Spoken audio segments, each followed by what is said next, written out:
Okay, good evening everyone. Today we are a few days before Purim. We're going to speak about Purim. That's the subject of today.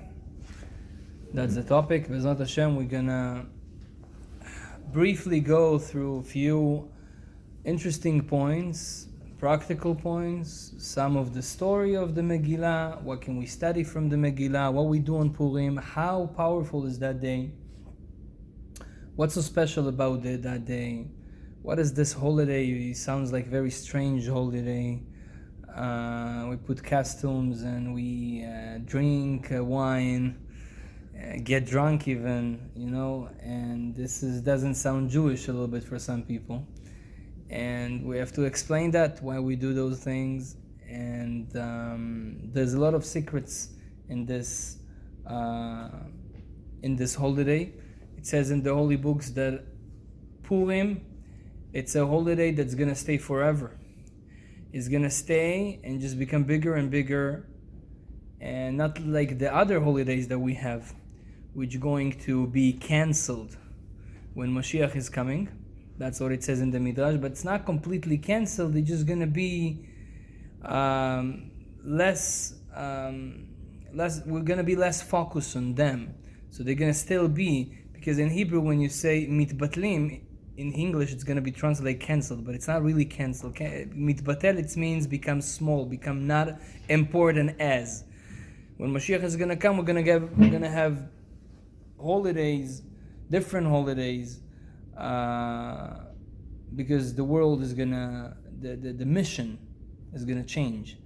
And the holiday that's going to come in the time of Mashiach are going to be much higher. So those Pesach, Sukkot, Shavuot that we have now are going to be like on the side. But Purim stay the same and even gets higher and higher, even when Mashiach comes. And they say Purim called Purim, and Yom Kippur, Yom Kippurim, Kippurim. So Yom Kippur called Kippurim. Kippurim, if you translate it, it's Kepurim, like Purim. So they say that Kippur, which is a very holy day, this is only like Purim. So Purim is higher than Yom Kippur. So we understand from this that the level of Purim is very high, and there's something there that we have to find out. Of course, we're not going to have enough time to explain all the secrets of Purim. This is going to take forever, but we're going to get some interesting points and also practical points that we can do on this day. This year, Purim going to fall on Monday night, March 9, and Tuesday. So Monday night, Tuesday till sunset, this is the day of Purim. So B'ezrat Hashem, we'll start. First of all, Purim, like I said before, Kippurim, Yom Kippur, which is a very holy day, as we all know. This is only like Purim. So Purim is very, very high level, spiritual. That's why on Purim, we do things that are even in a regular logic. Yeah, a person, if he's gonna look logically on this holiday, he would not understand. This holiday is like getting drunk, putting like different masks. Okay, reading a Megillah, that's fine. That's like okay. But you have to have a feast, eat meat, and to give a donation, you have to take two poor people, give them matanot le'evyonim, donation to those poor people. They have to be poor, and then you have mishloach manot, so you give a present to a friend, and it has to be food, not something else. You cannot give another item, and it has to be two types of food, like not one. If you just have one type of food and you give it to someone, you didn't fulfill the obligation of Mishloach Manot. You have to have two types of food, and there's a lot of laws, and there's a whole lot of books written on all the details how to do that. So we have few mitzvot, commandments that we have to do in Purim, and some of them just doesn't make sense. And if the Torah tells us that Yom Kippur is so holy, so this is something has to be in it. So I want to reveal a little bit today. So Purim, this holiday is actually not written in the Torah. This holiday happened 2,800 years ago, and it's happened not in Israel even, it was in Iran, in Persia, right? Until today, we know approximately where was Shoshana Bira, all those places, when it's happened. We have even the graves of Mordechai and Esther right there in Persia until today. And it's all written not in just our notes and books, it's also written in the books of the Persian Empire, like of back then. This is something that's an historical event that not just the Jewish nation remember, like the whole world knows that, and there's evidence to this. Now, Purim has few things that we have to know at that day. First of all, this day of Purim, it's happened because of a story. The story of the Megillah. The story of the Megillah, we're not going to go over the story because it's going to take the whole class, right? But we know a little bit of the situation, what happened there with Mordechai and Esther and Haman, which wanted to kill the Jewish nation. He was from Amalek. Amalek, this is that nation that always wanted to erase us from the world. This is a nation that from the beginning, when they started to be a nation, already they had such an impurity inside them, to that extent that Hashem says that those people should not be exist in the world because they just bring bad and negativity to the world. And Haman was one of them. And that's what he wanted to do. He just wanted to kill the whole Jewish nation, and he wanted to do it in one day. What Hitler tried to do for a few years, he was almost successful doing in one day. And that was a big danger to the Jewish nation. And at that moment, we became a nation. We all got together. They were fasting for 3 days, and they were praying. Esther was going to Achashverosh and endangering her life, talking to him even without a permission to save her nation. And Mordechai, he was kind of not giving up. He was not bowing down to Haman, and Haman got very angry. And if we're going to go into some details, we're going to find some very interesting things in this story that will help us to understand the concept of Purim. So I'm just going to take few things from the Megillah, and we're going to analyze that. So first of all, we have the king, Achashverosh, right? Achashverosh was the king of Persia. He was a king of 120 countries, yeah? 120 countries. It was an empire. And he got married to Vashti, which was the queen from before. He was not a king. He became a king because the father of Vashti, which was the king of Babylonian Empire, died. This is a whole story how he died. Achashverosh was his servant. He was actually working in where the horses, he was giving food to the horses of Belshazzar, the father of Vashti. And somehow it came to be that he died and Achashverosh took over and he became the king and he was a big empire. And then one day he made a feast. That feast was for 180 days.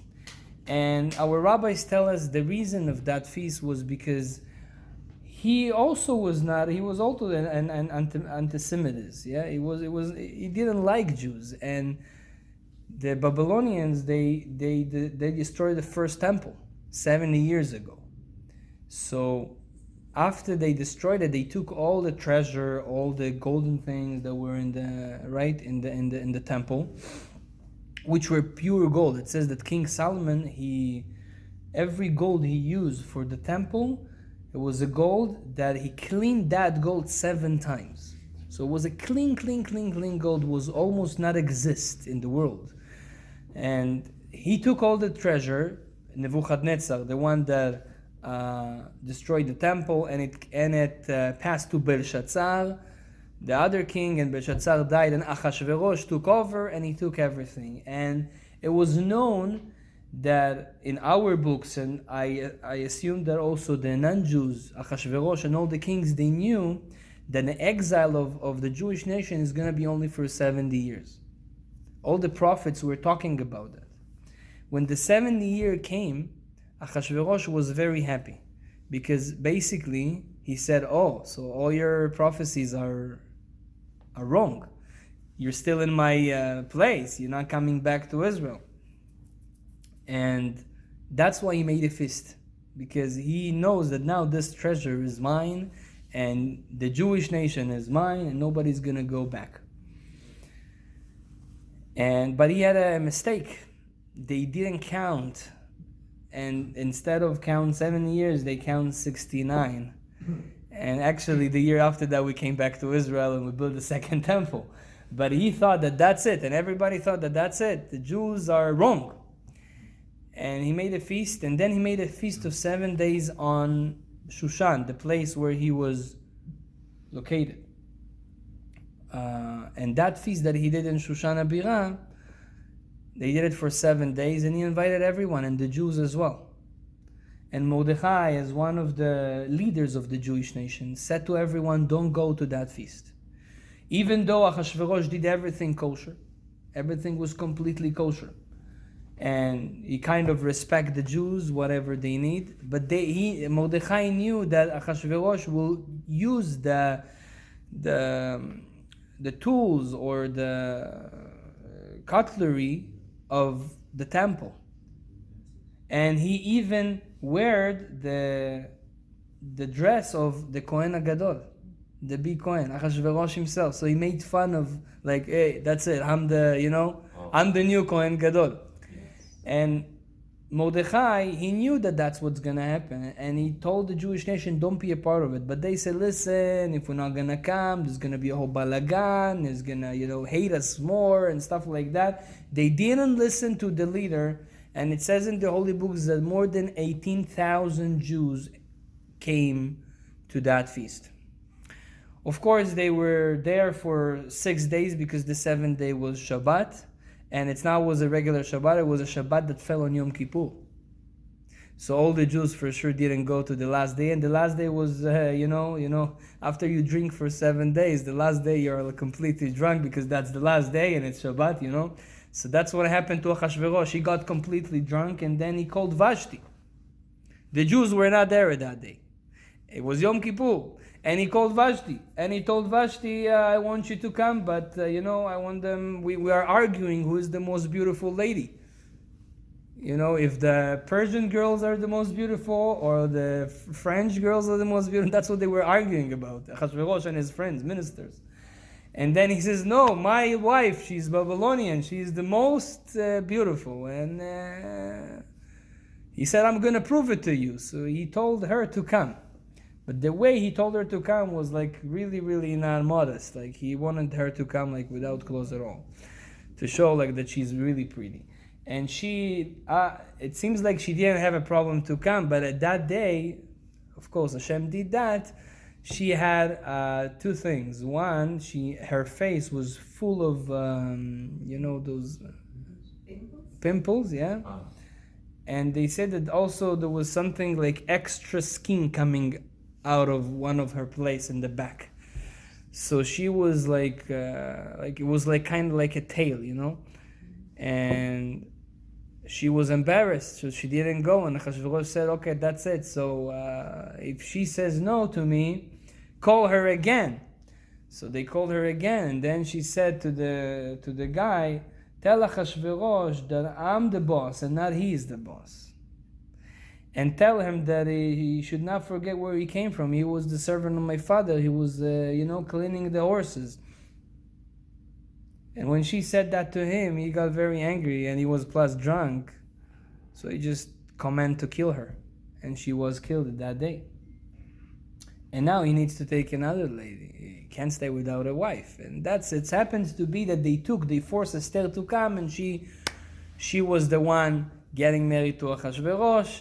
And that's how she could reach him and save the nation together with Mordechai. Now this is like briefly, of course there's a lot of details and a lot of things happened. Now there's one thing that Haman was one of the important ministers of Achashverosh, and Haman, everybody was bowing down to him because he was very important. Everybody gave him a respect, everybody was standing up in front of him.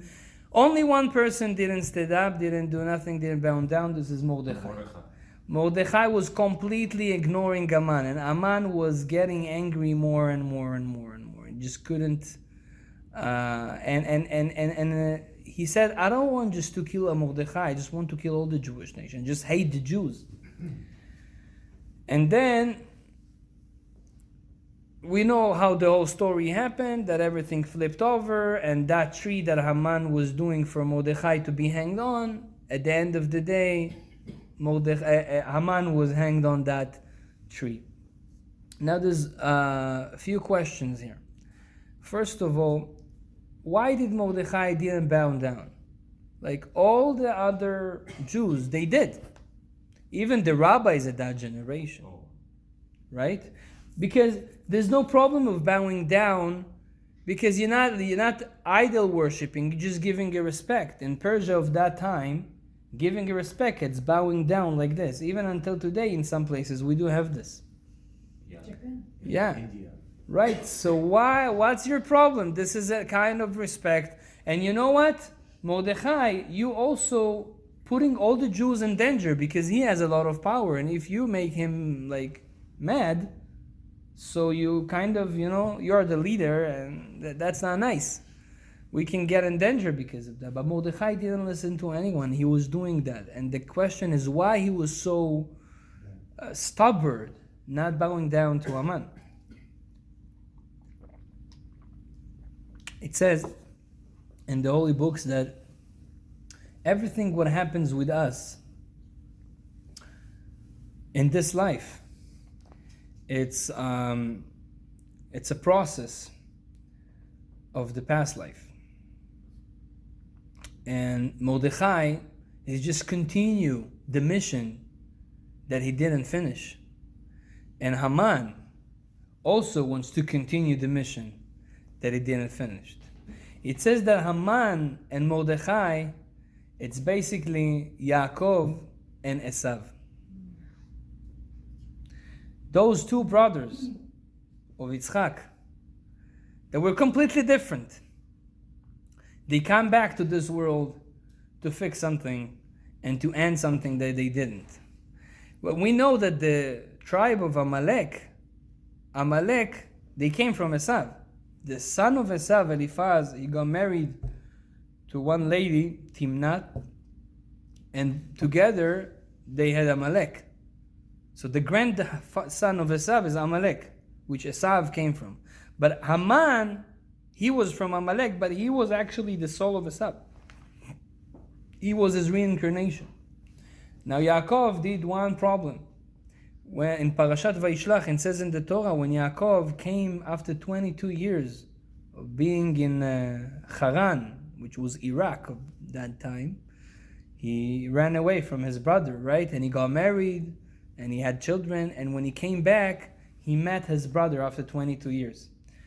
And Yaakov was really afraid of this meeting, because he doesn't know what's happening, he didn't talk to Esav for 22 years, maybe he's still angry at him. Yeah. Sorry. Yeah. So Yaakov, he was very afraid of that meeting. And when he came there, he said to his wives and to his children, just bow down to Esav. Because Esav, he was, one second again. Yeah. Maybe there's something here that I smell. Yeah. No, that's okay. So when Esav came, Yaakov, he himself was bowing down to him. And the rest of the family as well. They were bowing down to Esav out of respect.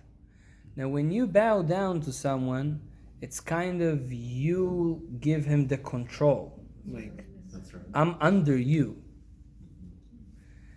And it says in the holy books that was a problem. First of all, Yaakov, you should not be afraid of your brother. Hashem is there. What are you afraid of? So it says that Yaakov was not afraid of his physical power, he was afraid of his spiritual power. Because Esav, he was 22 years with the father and the mother, and Esav was really, really respecting his father and mother. I don't know if you remember, we spoke about respecting father and mother, and Esav was the expert of it. He was the best person in the whole history. There was no better than him respecting his parents. So Esav was doing it for 22 years while Yaakov was not respecting them at all because he was not there. Yaakov was afraid maybe this chut, this merit will stand for Esav, so he will overcome me. He will win. So that's what he was afraid of. But even though you should not be afraid, Hashem is here.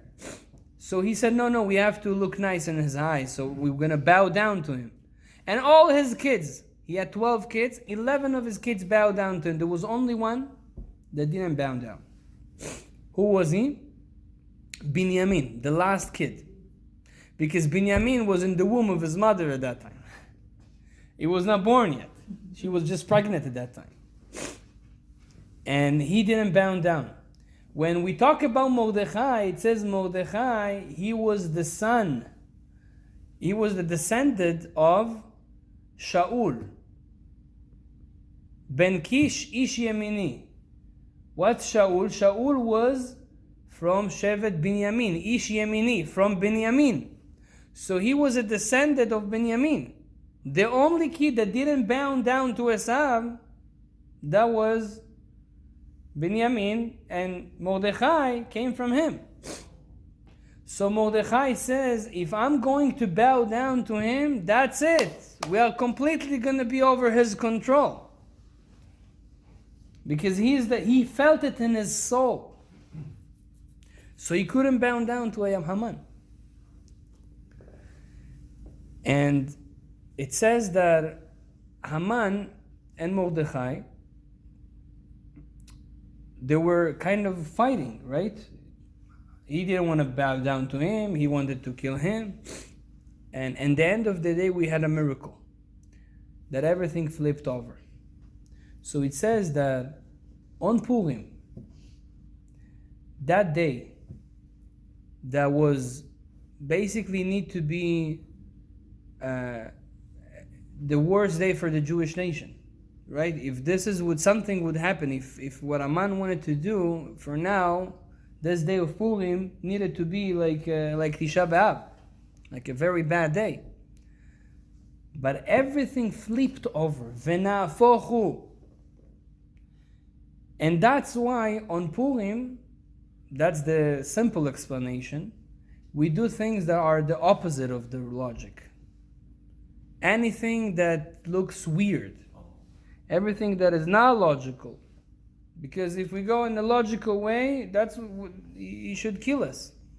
Chashverosh gave him already the stamp. It says that whatever the king stamped, that's it. You cannot bring it back. But somehow it is happened. So that's why on Purim you will realize we do things that are the opposite. Now this gives Purim that power of flipping over situations. Sometimes people, they face problems in their life. And we all want those miracles to happen, right? And just flip it over. Anything that is a problem in your life, we just want this nafochu, that everything will flip and the opposite will happen. Not every time during the year has this power, but Purim, that's the day that can flip anything. Because you have to understand, every holiday, we call it in Hebrew Chag. Chag means, it's come from the word mechoga. Mechoga, it's a circle. So a holiday, in English it's holy day, but in Hebrew it's a circle. What's a circle? Why you call it a circle? Because it's comes, so the simple explanation, it comes every year the same date. But the deep explanation is that the same spiritual power, the same atmosphere that was when the holiday was established happens every year at the same time. So whatever was in Purim back then, 2,800 years ago, from that moment, that everything flipped over, the worst needed to happen, but then the happiest thing happened.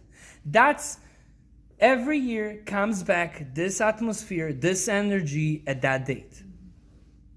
And if we use it properly, we get it also. If we have the vessel to get this light, we will get it. Because Hashem gives all the time. And there's times. There's certain timing that Hashem gives something, certain type of blessing. And there's other times that is a different type of blessing. Yom Kippur is Yom Kippur, Rosh Hashanah is Rosh Hashanah. Yom Kippur is a certain light, Rosh Hashanah is a different light, a different energy, different blessing. Shabbat is a different blessing. And Rosh Chodesh is a different blessing. What's the blessing of Purim? The first blessing of Purim is flipping over from the worst to the best in one day, in 1 second. That's one of the most powerful things that can happen. Flipping it 180 degrees. This is the power of Purim. So if we have the vessel, means if we prepare ourselves to get this light, what's the problem? The Kabbalah teach that the whole problem that we light, there's always light, there's always blessings. We just block it. Some people say, oh, Hashem doesn't give me. Hashem give this guy, but he doesn't give me. He is rich and I'm not. He is healthy and I'm not. No, he gives you health the same he gives him. Just you block it and he doesn't. Or you have a block because of, it could be even past life. You just have to remove it. It's like saying, oh, the sun gives him heat, but not me. No, the sun gives to everyone the same. The sun just gives. Hashem is like the sun. We always symbolize God like the sun in Kabbalah. Why? Because the sun is the perfect example. The sun doesn't take nothing from us.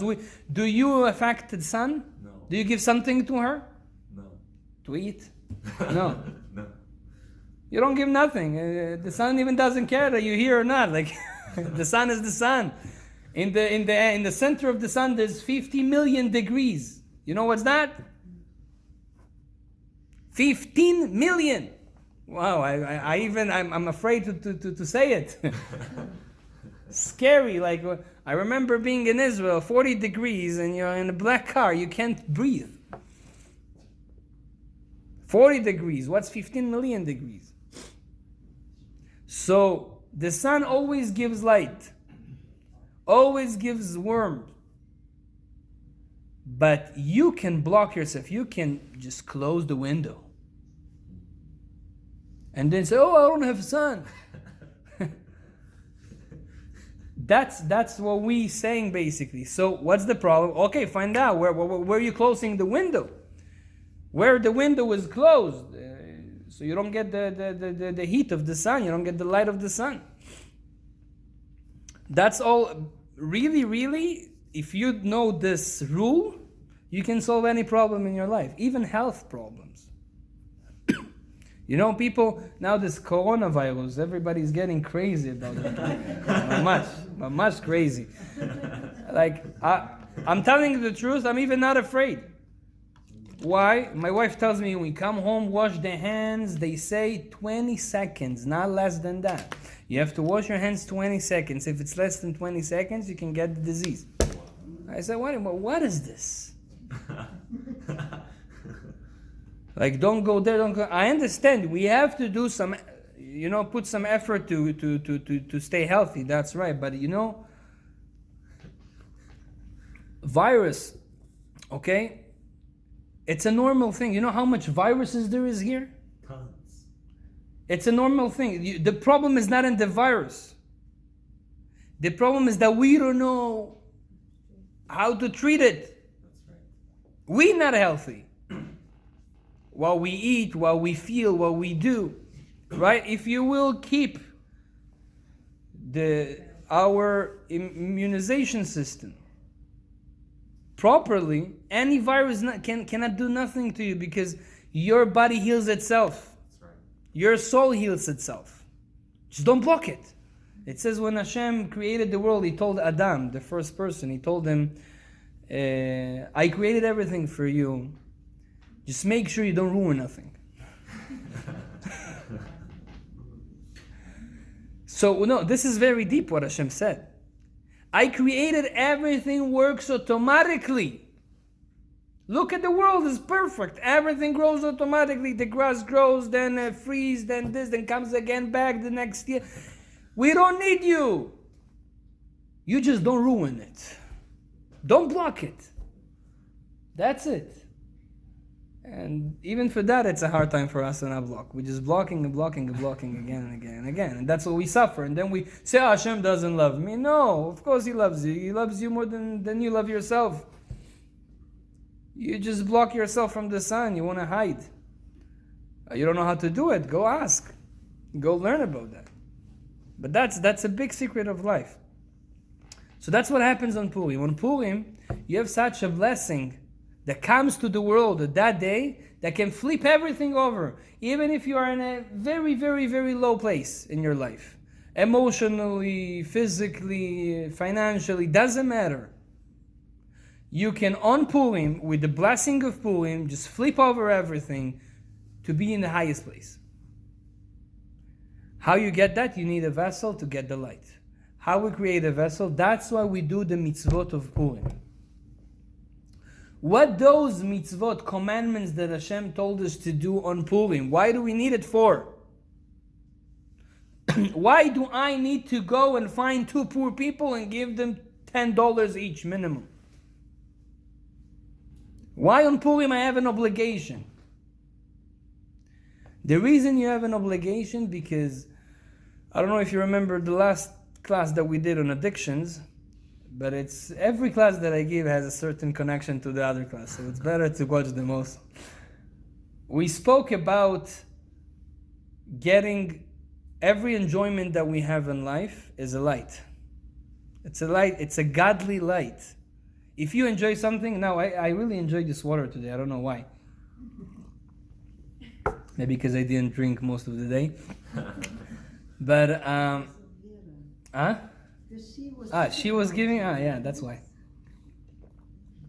Maybe the person that brought it was like so kind, you know, put his soul in it. Yeah. So, I really enjoyed this water today. Okay, I enjoy this. But I have a problem right now. Well, what's the problem? We said we don't enjoy for free.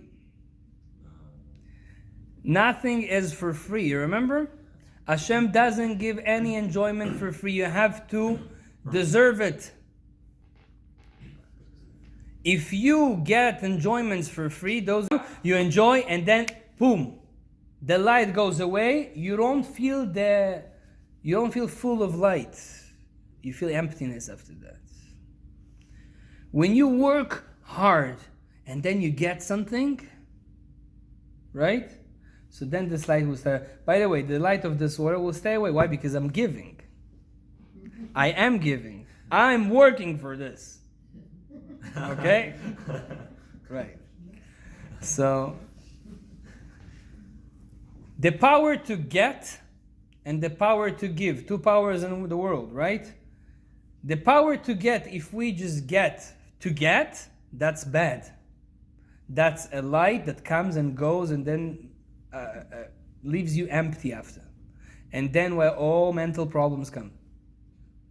That's why today most people suffer from mental problems. Why? Because all the enjoyments we get are so easy, we don't do nothing for them. And we get the highest enjoyments. 50 years ago, the enjoyments that we have today, even kings didn't have. If you look at that like this, the way we live, you know, you drive a Lexus. A king 50 years ago, he had a 100 years ago, a horse. 20 kilometers per hour. Today you have it with a leather and sunroof of navigation and everything is fine. You eat all fruits all year. Yesterday I gave a class on Tuesday in Russian. And after the class, they had some sweet things on the table. I ate a watermelon. Now we were in the winter. I ate a watermelon. The watermelon was so tasty, like it's summer watermelon. I said, "Wow, how did you got this watermelon?" We have enjoyments that people back then, wow, for them that was like, and we get it so easy, for free, with no putting any effort. So we enjoy, light goes away. So we were talking about Purim, same thing. One of the mitzvot on commandments on Purim is to do what? To give. Why do you give donations on Purim? Why it's a must? Because if you don't give, the light that comes on Purim, you can get it. Or you get it, and it just goes away right after. It doesn't stay. You have to deserve it. You have to make a vessel. How you make a vessel? Power of giving. Giving who? So the Torah tells you exactly what, where, what's the minimum, so you get the minimum of the vessel.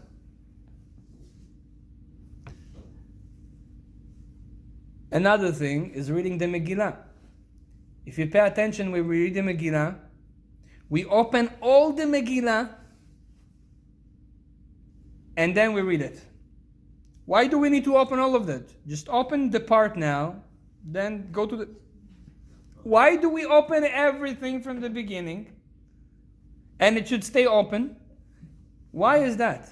They say in the moment that we read the Megillah, the light of Purim reveals in the room.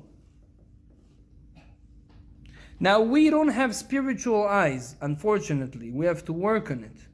But we can use the power of imagination. Because the power of imagination is the window to the spiritual worlds.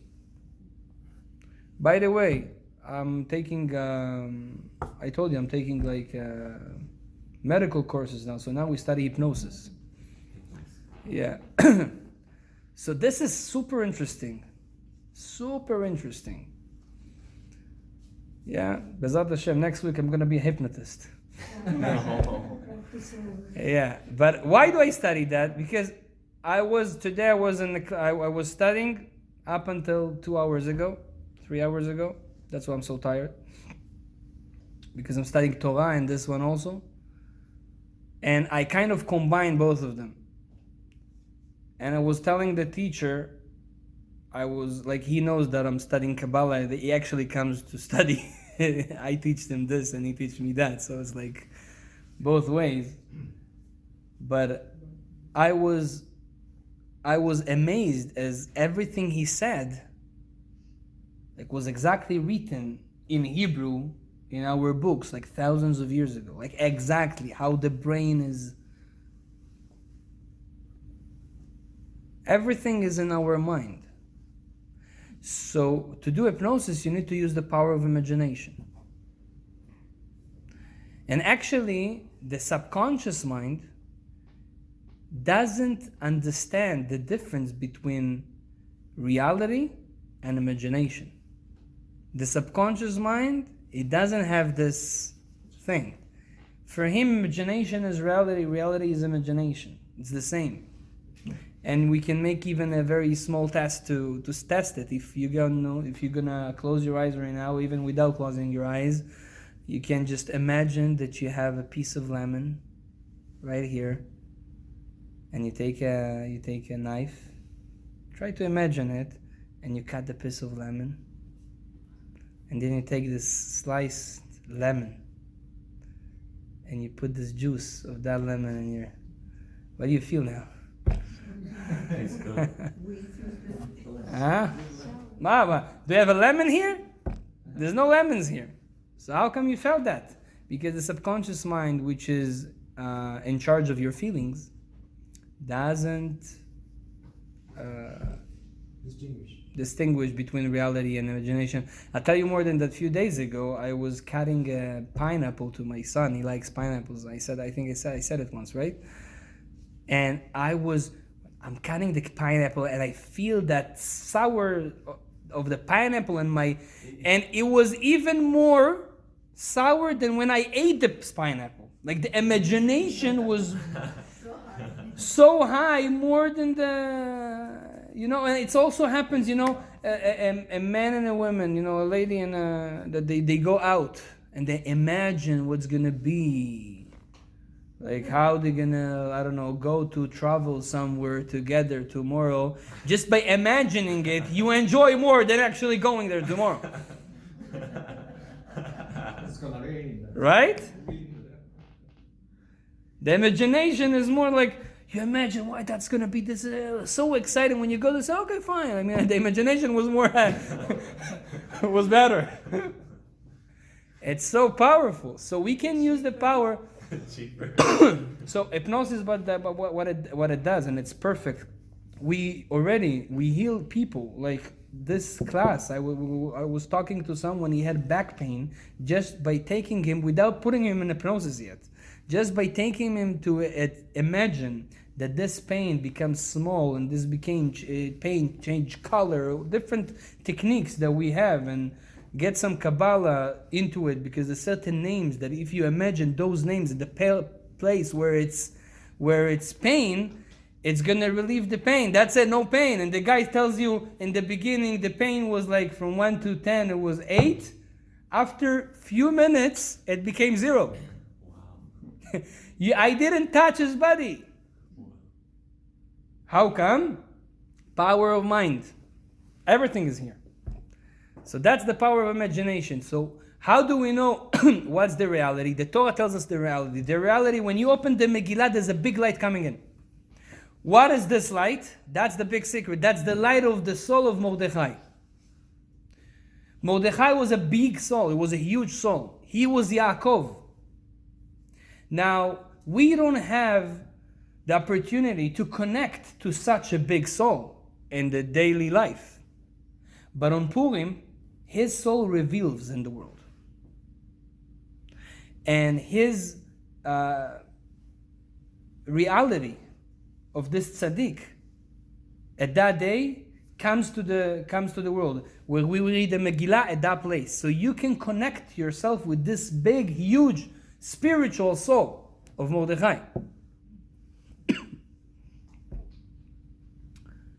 And that's one of the things that happening when we read the Megillah. That's why it's so important to read the Megillah, because you connect yourself to that soul. Now, when you connect yourself, by the way, a lot of things that happen to us, sometimes we wake up in the morning and we just feel powers. We just feel energy. We just feel we have powers.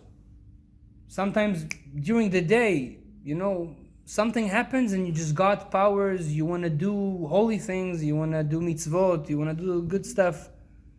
And sometimes you just don't have it and a bad mood came to you. So a lot of times it's because we always connected with certain souls. And there's something in Kabbalah called Ibur Neshama. Ibur Neshama, it's a soul combined with your soul. So if you do a certain action that was connected to a certain person in a certain moment, even this person passed away, his soul can be combined with you because you did the same action he did. You faced the same challenge he faced, you overcome it, and now you deserve a spark of his soul to get into you, gives you powers. Or sometimes, for example, you go to make a mitzvah. Let's say your father asks you for a cup of tea. Says, Shimon, bring me please a cup of tea. And you really want to do it, and you're very happy about that, and you want to do it because you want to respect your father and you want to make him happy. So it could be that because of this good desire that you have to make a mitzvah and to respect your father, could be that there's a big tzaddik, a righteous man that passed away, and he didn't have an opportunity to respect his father or mother because he was an orphan, for example. So they're not going to reincarnate him and bring him to this life, to live all this life with all the challenges because only of one thing. So they give him an opportunity to combine his soul with another soul of a person that goes to do that mitzvah.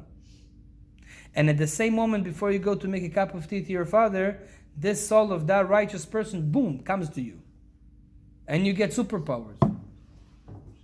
And you get like a big motivation. And then you feel like very connected to God at that time.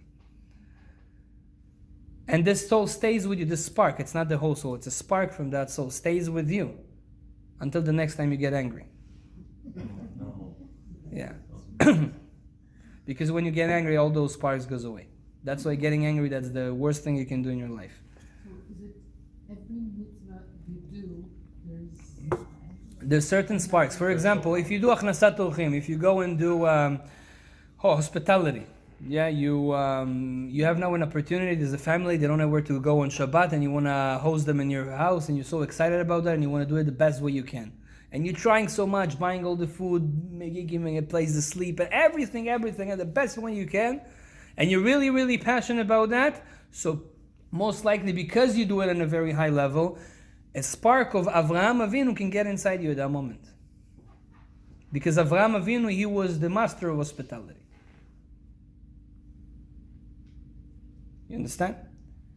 So those stuff happen. Now on Purim, we get this privilege to get a spark of the soul of Mordechai and Esther. Because in Purim, their souls are revealed to everyone. They're doing the mitzvot of that day. And that's why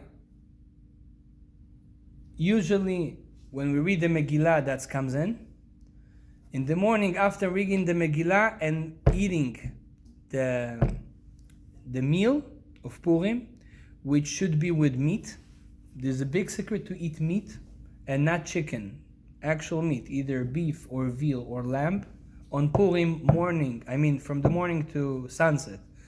Purim during the day, on Tuesday, very important to eat bread, which is make it a meal.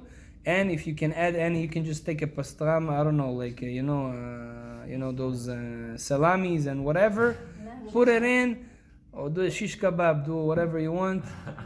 But a piece of meat you should eat at that day, because this is, again, by making a blessing on it, you elevate your soul into a very high place. You get at that moment a spark of the soul of Mordechai. And this gives you the power to change your reality. That's why Purim, it's a time of prayer. One of the best times during the year to pray. Because on Purim, you can actually change your friends, your families, the whole nation situation. You can, this Purim, if we're going to do the right thing, we can remove the corona in 1 second. I agree. In 1 second. Why? Because this is mamash what's happening now. Wants to kill everyone, right? This is Haman, this is corona. Yeah, so this Haman, we have to flip it over. What's the best timing is Purim. For any individual thing, it's Purim. Now, I'll tell you more than that. That on Purim we have a commandment that says, Kol haposhet yad notnim lo. Any person that will give his hand, like asking for an help, asking for a donation, for food, or for whatever he needs, on Purim you have to give him. During the whole year, of course you have to give, but during the whole year you're allowed to be suspicious. You're allowed to say, oh, maybe he's not maybe he's a drug dealer. I don't know. Like maybe he's not a deserved person. Let's call it like this, okay? And we're not allowed to give to people that use the money in not a proper way. So you can't just avoid giving him. Why? Because he is suspicious about that. You don't have to give him during the year. But on Purim, there's a special rule. Any person that gives his hand, you don't ask, you just give, because it's a day of giving. Because there's such a light that's coming to the world, we have to give everyone. Now, the guy who stands in the corner, boy, yeah, so I'll tell you, only in Purim I give him. Really? When he opens his hand on Purim, I'll give him also 25 cents. Not too much. Because I know he's using it for drugs. But just because of that, I'm just giving. Because Hashem said, now, why am I telling you that? Because God has to fulfill all the Torah himself also. If Hashem writes something in the Torah, it's not just for us. It's kind of also He has to follow those rules as well. If not, so He's not giving a good example. So it says that God says, because I command each one that gives his hand, you have to give him something. Same thing on Purim, I'm doing as well. Any person that will ask me something, I would have to give him something also. Which makes Purim super day. Whatever you ask from Hashem on Purim, He has to give you something. That's why Purim is very important, just to spend your time alone with Hashem and just ask for your things. Family, health, money, whatever you need. And that's the day. Purim also has another secret. If you realize Purim is the day of giving, all what we do on Purim is giving.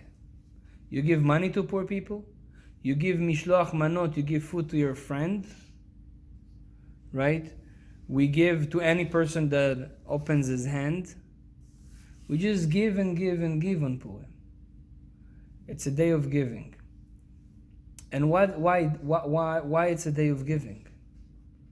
Because the month of Adar, it says that this month of Adar that we just got in, right? Month of Purim. The only holiday that we have is Purim. Before Purim, there was no holiday on the month of Adar. There was like an empty month. Every month we have something. On Adar, we didn't have nothing. So, it says in the holy books that Adar, we say, Mishenichnas Adar marbin b'simcha. When Adar comes, we have to be more happy. Marbin b'simcha. Get more happiness. When Adar just comes, just be more happy. That's what it says. So the rabbis ask, why in Adar we have to be more happy? So it means that Adar has something that could be bad, so we have to make it happy. Adar is a month of extreme. If we're not gonna make it happy, it will be automatically bad. That's why it says, Mishenichnas Adar marbin b'simcha. You have to bring more happiness to this month. Because you create it. You know, there's, in astrology, we have 12 months. 12 zodiac, right? Now, in the Hebrew calendar, once in 2 years, we have 2 months. We have another month extra. Which month we make an extra month? Adar. Which Adar? So we have Adar Aleph, the first Adar, and Adar Bet, the second Adar. The question is, what's the zodiac sign of the second Adar? What's the luck of that month? Like every month has a certain zodiac and luck. I didn't do those lectures in English yet, but in Hebrew, every month we have in my lecture, we speak about one sign and we explain those who were born at that sign exactly what's going to be their personality. Because it affects us. So on Adar, it's Pisces, right? But the second Adar is like has no luck. So those people that were born in the second of Adar, what's their zodiac? So someone asked me, and I told him he doesn't have a zodiac. Oh, wow. He makes his own zodiac. He chooses.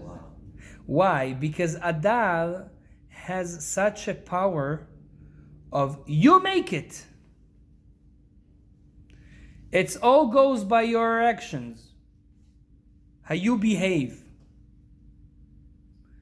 Most of people, they have a certain luck. They can change their luck, but they have the luck.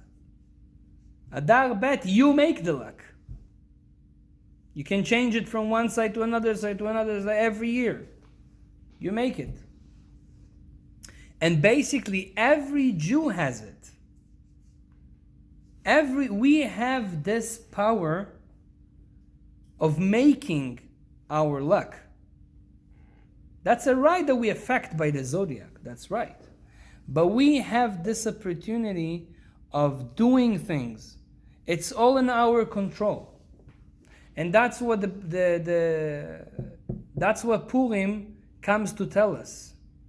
Mordechai told to Esther. Esther was afraid to go to Achashverosh and ask because she was cold for a long time. And if you get in without being cold, even the queen, you can get killed. So she says to Mordechai, how I'm going to do that just to go in without asking a permission? That's like a very, I put myself in a danger.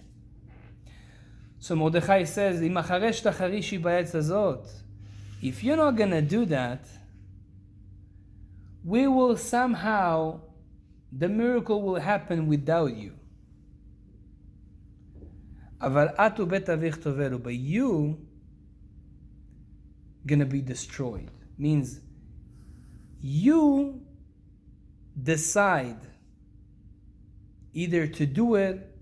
If you're not going to fix the mission of you and your fathers, because you have a certain mission to do, and if you don't do that, so the consequences, you didn't do your mission. Everything is in your hands. And that's happened to all of us all the time. We face certain challenges in life, each one of us. And believe me, those challenges that we have, this is the challenges that we have to go through. If Hashem gave it to you, He gave you a son like this, He gave you a daughter like this, He gave you a wife like this, or a husband like that, or a boss like this, or whatever, this financial situation, this health problem, that's Hashem gave you because that's what you need. That's what you need to face. Esther, you were put in the Achashverosh house because you need to save the Jew. If you're not going to do it, it's going to happen anyways, but you're going to miss the train. Same thing as each one of us. By the way, and it's important to know that sometimes our fathers and grandfathers missed the train. And we took it upon ourselves. If you look at the chain, you, your father, your grandfather, the same challenges they had and they didn't overcome, they go to you. They will run after you until you overcome them. And if you would not overcome them, they come again and they come again. You don't overcome them. This is going to run after you. And if you're not going to do it, it's going to go to your kids. Because you are the same soul. You are the same soul. And that's why we not just have our luggage on us. We have our parents' luggage. If you want to know what's your mission, just look at your father's life or your mother's life and see what they didn't fix yet. See what their challenges, their character, and what they didn't overcome yet. That's going to come to you. Especially if you're the firstborn. Because he gets it first. Could be that sometimes the firstborn fixes father, so the second child would not get that. Or the second child got it, so the third one is not going to get this. So for example, the father is a very angry person. And he didn't overcome it. So the firstborn will get it. And if he overcome it, so the second child will be easier for him. You will have more easy time to overcome anger. Why? Because it's already fixed before.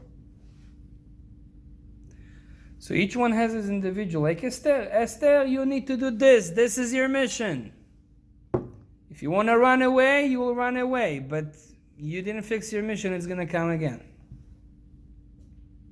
And that's why I think we should be very happy of those challenges. Because that's a part of us. That's what Hashem wants. He wants us to go through this. right? That's mine. That's your mission. If Hashem brought it to you, that's your mission. Just do it. So this is another thing we learn from Esther. But on Purim, we have a special time we can get powers to overcome our character, to pass those tests in life by getting a spark of the soul of Esther and Mordechai. And that's, as again I'm saying, by doing all the procedure of the mitzvot. That's why it's very important to read the Megillah for men and women. Just come to the Bet HaKnesset and just hear it. Just hear every word. And then eat that meal on Tuesday morning with meat. Make Birkat HaMazon. We add Ala Nisim, we add a certain blessing for Purim when we say the Birkat HaMazon. The blessing for the bread, right? And then we have a mitzvah giving tzedakah to poor people. Now most people, they don't have okay, well, I'm going to find those poor people right now. And I'm going to give $10, like $20, $10 each. Because every person has to give two poor people. So the husband has to give to two poor people, and the wife has to give to people. If you have a kid that is more than 13 years old, you also have to give to two poor people. So what we usually do is you bring it to someone from the synagogue, right? So he collects all the money, and then he split it to two, and then he gives to two poor people, so he gives them a good amount. If you want after the class, I collect that. You can give it either to me or to any person in every synagogue. They usually collect those money, and then on the day of Purim, after the meal, we go and we give them. Like we have families that we know them, that they need that help, and we go and we give them. So that's the second thing. The third thing is mishloach manot. And why we do mishloach manot? Because the whole concept of Purim is one, giving, second, uniting. Our power is being united. How we get united to people? How do you get united?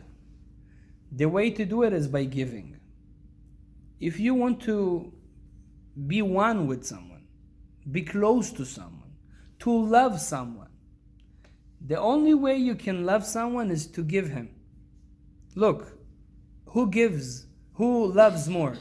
Parents their children, or the children their parents? Who loves more? The parents. Parents. Obviously. Who gives more? Who loves more? The parents. Parents. The parents love their children more than the children love their parents. That's right? Why is that? Yeah, but the same way? Yeah, I love my parents the same. Yeah, but they love you more than you love them.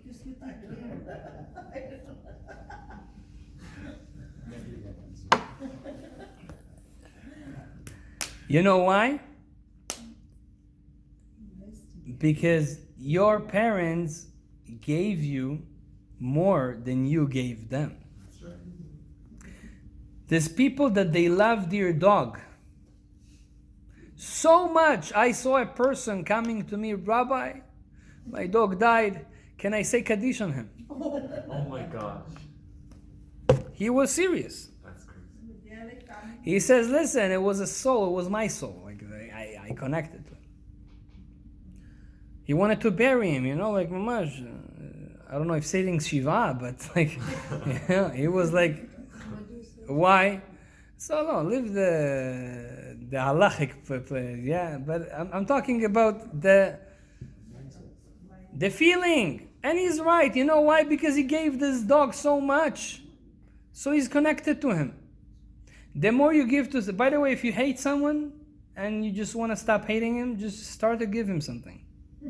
Give him $10 every day. You're gonna see, you're gonna love him more than you love anything. Because when you give, Rav Dessler explains this.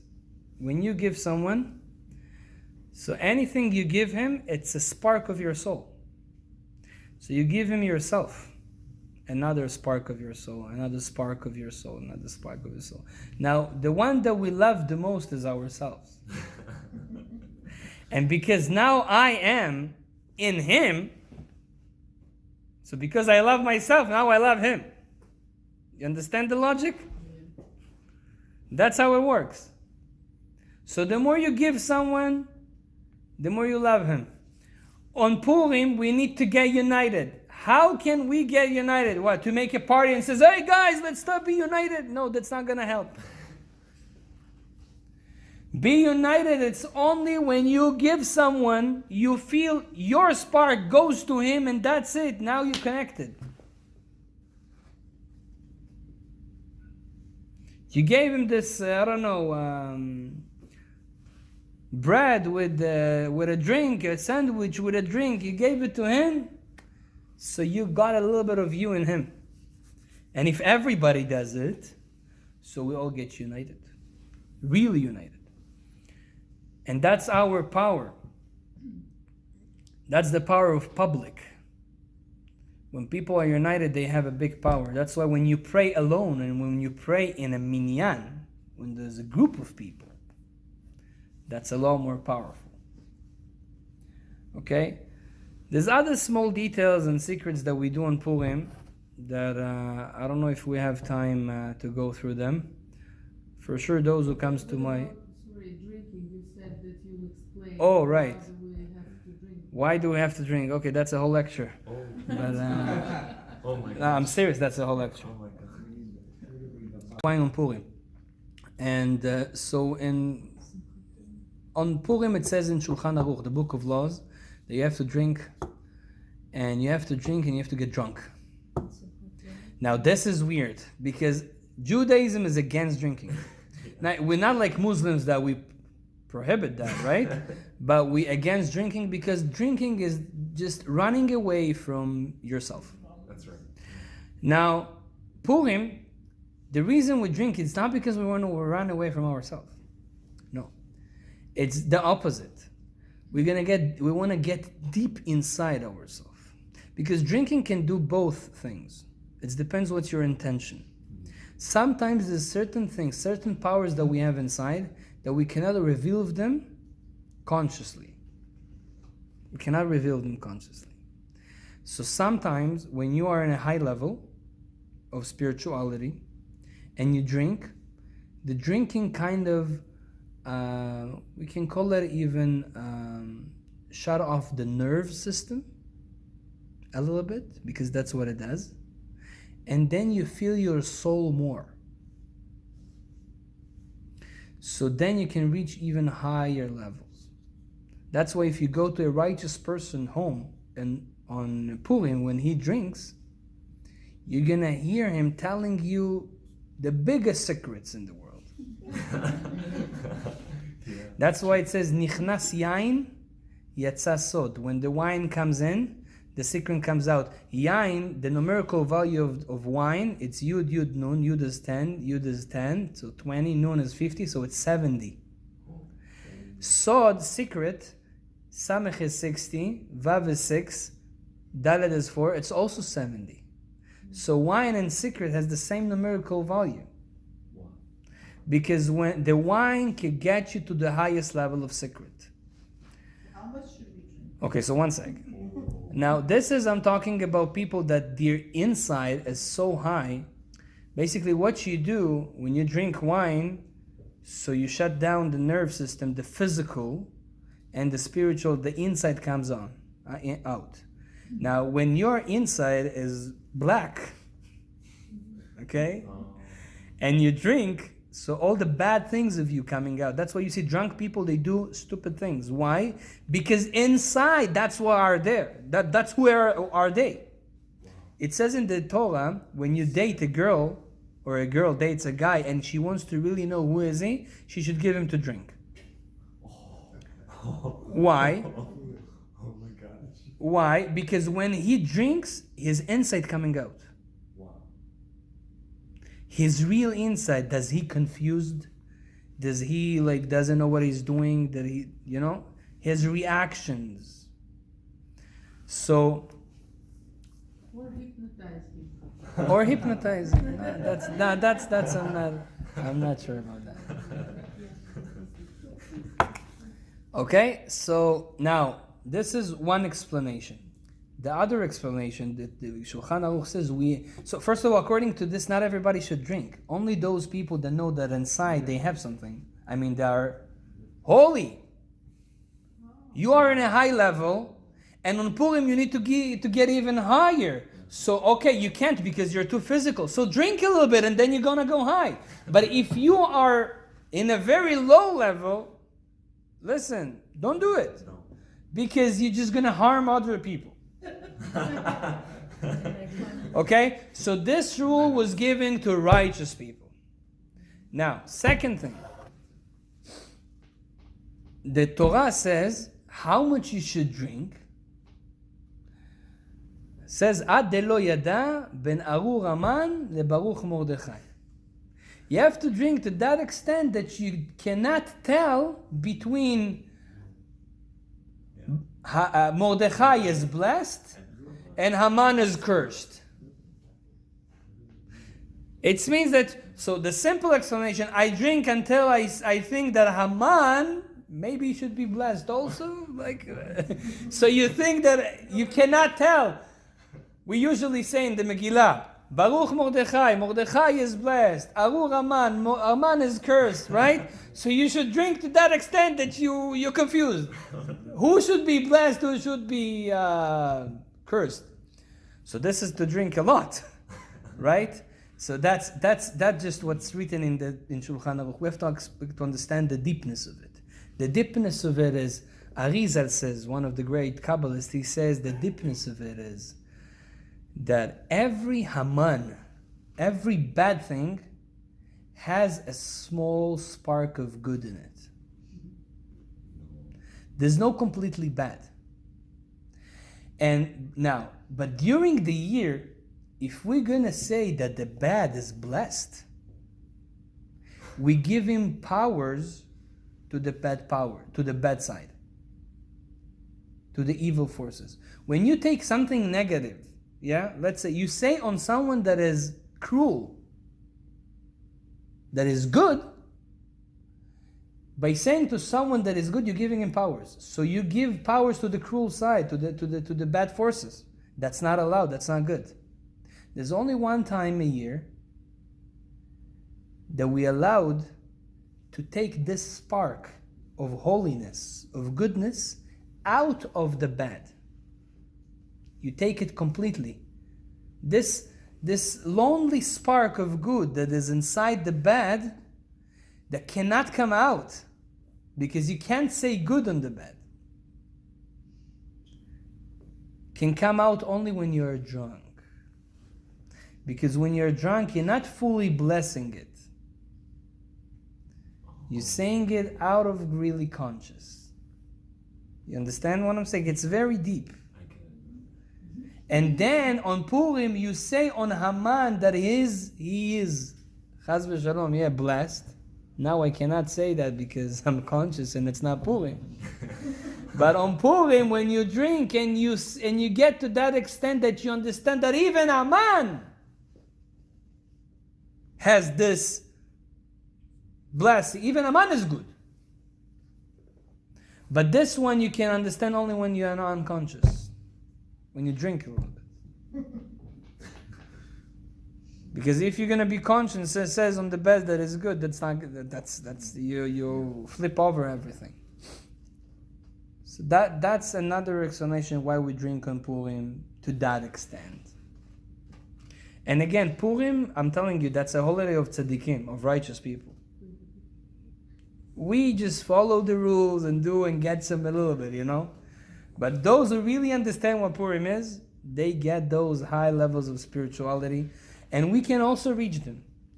But just doing those things that we said. So get drunk a little bit. It says in the holy books, if you want to get he'ara is a light in the feast, in the meal of Purim, if you can do so, you should get 25 different types of food. Not 25, 15. 15 types of food on the table. Like salads, different, 15 things. 15 items, because 15 is Yud, Hey. Yud and Hey is the name of God that reveals that light. And Ben Ish Chai says you can drink 15 cups of wine. Now you don't have. I did it once with big cups, like I was like very drunk. So you should take the small cups, and drink 15 if you can. This says you will feel certain spirituality coming out of you. That's another thing you can do, and to get this light on Purim. So that's another secret that the Ben Ish Chai say. And it's good to say the name of Esther 24 times on Purim. Like Esther, Esther, Esther. Say it 24 times. By saying her name 24 times, you reveal her name, you reveal her soul, and you just combine yourself with her spark. So that's also a good thing to do on Purim, the day of Purim. Say the name of Esther 24 times, and also to say the name of Mordechai. What's the gematria of Mordechai? I don't remember how many times. I'm gonna look at the book. I don't remember the it's not. I'm not sure that this is the gematria of Mordechai or something else. Something like maybe 100 or even more times say the name of Mordechai, and this reveals the light of Mordechai, and that soul that you also get a spark from him. But even without doing this, is just an extra. But even without doing, but just by reading the Megillah, eating the meal, you already get that light. That's why make sure you eat this meal very early in the morning. Don't push it to the afternoon, because you want to get the light for the whole day, not just for a few hours, right? So it's good to eat that after tefillah. You pray or you hear the Megillah in the morning. Right after that, go take a bread, put a nice kebab in it, or something meat. Make the bracha, hamotzi lechem, eat it, and you just got that light of Mordechai Yehudi. Don't forget to pray on Purim a lot. Just talk to Hashem in your own language. Just speak to God. Tell Him what you need. Tell Him what you think. Just tell Him like a psychologist. We should do it every day. But on Purim especially, we get closer to Hashem like this. And on Purim, we can get a lot of things that we cannot get in a regular day. Of course, blessing our kids on Purim, very important. Before we eat, just bring them in and bless them, because the light that coming to the world that day is very, very powerful. That's also another good advice to do on Purim. For women, I forgot to say that's super important. The day women, Purim, that's their holiday. It says that on Purim, there's more female light coming to the world than a male light. And that's why female are very, very, we can say even sensitive on Purim. They get a big, big, big energy for the whole year. It's like a boost of energy for the whole year that the women that they get on that day. That's why, according to Kabbalah, it's good that every woman would wear 24 items of jewelry, like tachshitim אומרים? כן? 24 types of jewelry, if it can be from gold, it's even better, but if not, so different types of jewelry, 24. Why? Because at that day, every woman in the world, she's symbolized like the Shekhinah, Divine presence. Divine Divine the presence. divine presence. And the divine presence has 24 kishutim, how you say kishutim? Decorations, jewelry, yeah, kind of.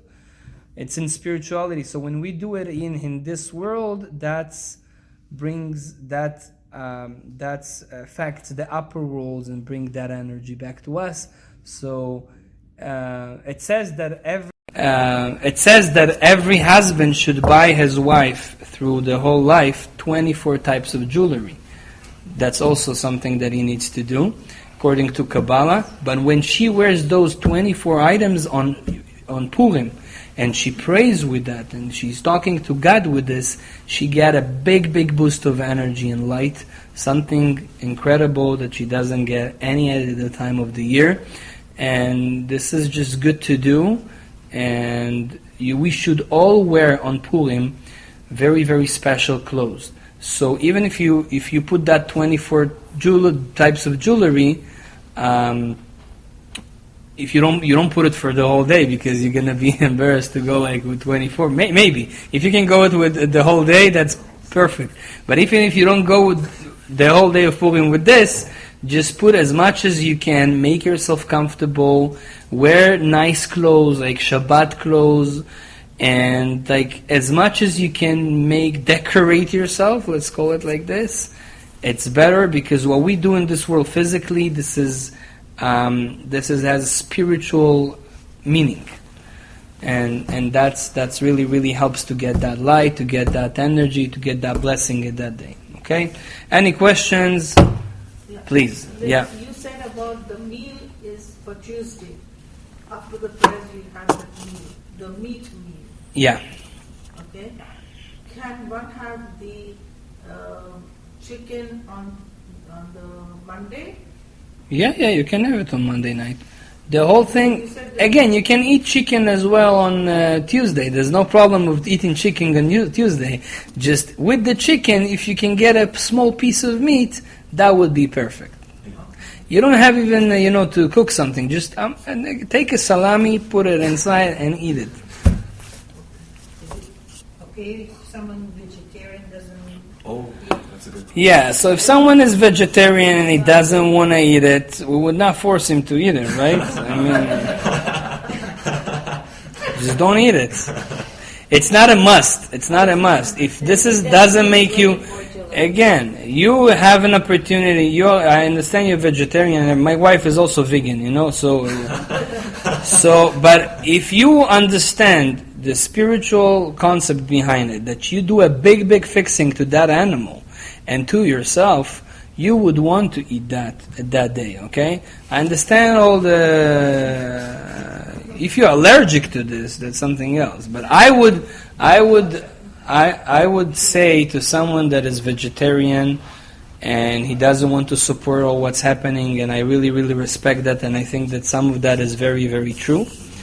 But again, if you really like animals, so you make sure you help an animal on Purim, because on Purim you get to such a high level that you can fix the animal in a way that you cannot fix it in any time in the year.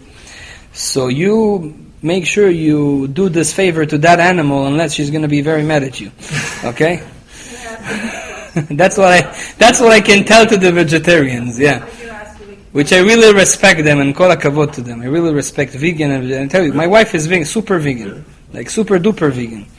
But again, when it comes to if you really care about the animals, you would do that on Purim. Yeah. No, you said about the animals and you have to.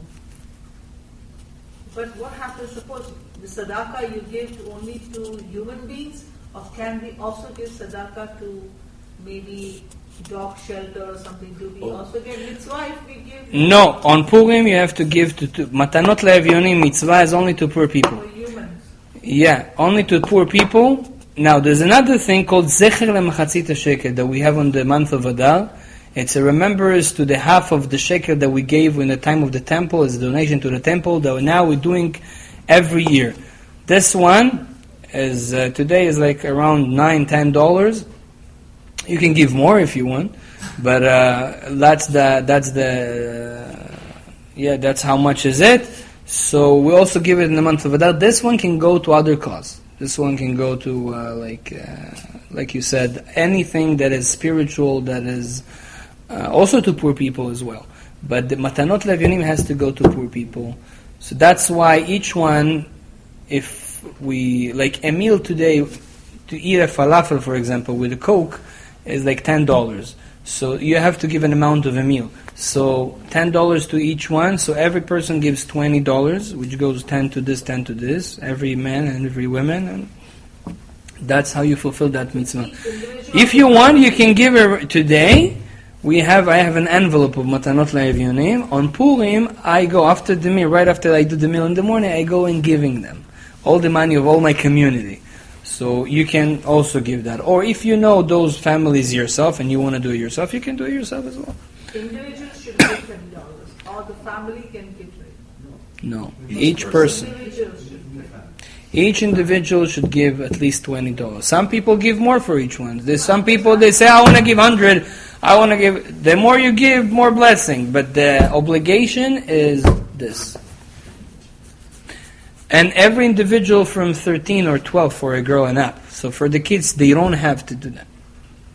The small kids, yeah. So, what does the Kabbalah say about coronavirus? And also, does Kabbalah predict any other viruses after the coronavirus? Let's make a class about that. You want? That's not something I can. You know what That's I not something I can say in I heard one. that the Kabbalah predicted coronavirus. Yeah. Don't worry. Nothing will happen to I us. know, Yeah. It's gonna go away in like 9 You months. said that Ahasuerus gave the Suda and it was last until Yom Kippurim. So how come it's so close to Purim? Because like Yom Kippur was 5 months ago. So or it was- No. The Seudah, Vashti got killed on Kippur. Oh, I see. Okay, but after that, there was plenty of time. There was actually almost a year passing, and yeah. Wasn't it on Pesach? What? It was on Pesach, wasn't it? No, the fast that Esther did Yeah. was on Pesach. Oh, yeah. She was fasting on Pesach for 3 days. And then, so she was he was doing that on Yom Kippur. And then on Pesach, she was fasting because Haman already scheduled to kill them next year on Adar. So on Pesach she did the fast, and then they changed it. So why do we have Esther's fast the day before? Oh, so that's a good question. If the fast was on Pesach, why we have it now? So there's few reasons to this. The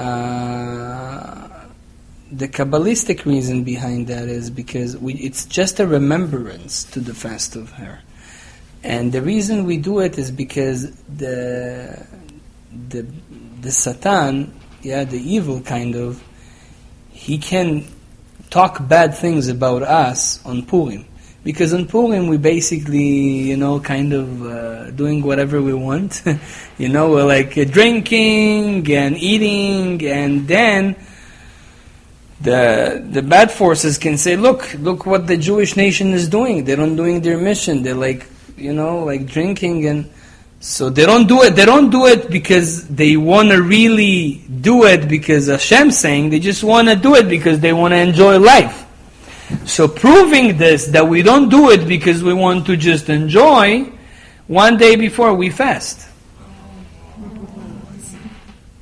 So we show that we don't do it because we just want to have a feast, We one day before that we didn't eat at all. So that shows that today what we're doing is really serious, and we're doing for the sake of heaven, not just because we want to enjoy. There's also saying that Esther didn't sleep with him because it was a Yetzirah who slept with him. That was not a Yetzirah, that was a shed. The Zohar says this is a whole thing we have to study. Each one of us has a shed. Shed is, how you say a shed? No. A demon. But again, all those, when I say a demon, whatever you imagine, that's completely false. That's a Christian thing. Yeah. We have to understand a demon, each one of us has a demon. What's a demon? Demon is your shadow. You have your bad side. Your bad energy. This is an actual reality. Big people, like very righteous, they know how to control that bad side of them, which looks the same like them, and make him alive. You understand what I'm saying? Yes. Yeah, I do. They control it. And that's why Esther, she was sending her shadow, her demon. It was exactly looks like her. And by the way, the Gemara says, what's the difference? I know you probably look at me and say, Rabbi, what you talking about? Are you okay? But trust me, I checked that. The Gemara says, when I just came to Judaism, I was checking things, And one of the things I did is like the Gemara says, if you want to see those like demons or whatever that there exist, you just go to sleep and put like a very, very light, soft sand beside your bed. So we use today wheat. No, not wheat, flour, sorry. Yeah, flour. So we did it. And just go to sleep in a certain time. Nobody should be in the room. Just you sleep there and you go before midnight. And it has to be outside of Israel. And then when you're going to wake up in the morning, you're going to see like small dots like chicken, legs. And that's those demons. That's exist. And this is actually appears. If you want to try that, I don't recommend. It's very scary. And just... yeah, you also have to know some rules to do that. But again, there's certain things in the world, spiritual things, that we are not aware of. The Zohar talks a lot about this. This exists. And when Esther, she was not sleeping with the Hashverosh. She was sending her shadow, this demon over her, that looks exactly like her. And the Gemara even explains what's the difference. They have a different in their legs. Their legs are different than us. They look exactly like you, but they have a chicken legs. And by the way, that's what happened to King Solomon. You know that King Solomon was kicked out of his kingdom for 3 years by his demon. He took over for 3 years. He was the king. And King Solomon was kicked out completely. And that's how they found out, because they saw his legs. Bekitzel, that's another question. That's another lecture. Yeah. If it's not in Israel, but we have mezuzah in a bedroom, are they still coming, those things? Yeah, that's. Supposed to come if it's Yeah, mezuzah. the bad spirits cannot come. But the mezikim, you know what's mezikim? Mezikim, they're everywhere. If I'm going to open your eyes right now, you're going to see thousands of them right here. Somebody bothers us. Mezikim is let's call it negative spiritual powers. Like, now here in the air, you see nothing. But you know how much... like atoms, electrons, and all those different energies that we even don't, like viruses going here and there, and like you do an apchi, and you sneeze, and there's different things that you don't see it even. Even when I talk to you right now, do you see the waves of my voice? No. You don't see it, but it exists. So same thing, we don't have those spiritual powers to see what's happening around us, but the Torah says clearly that you have like thousands of them located right here. And by the way, there's a way to see them. I can't even teach you how to do that, but if you do it, you're going to just get crazy and they're going to put you in them in those places.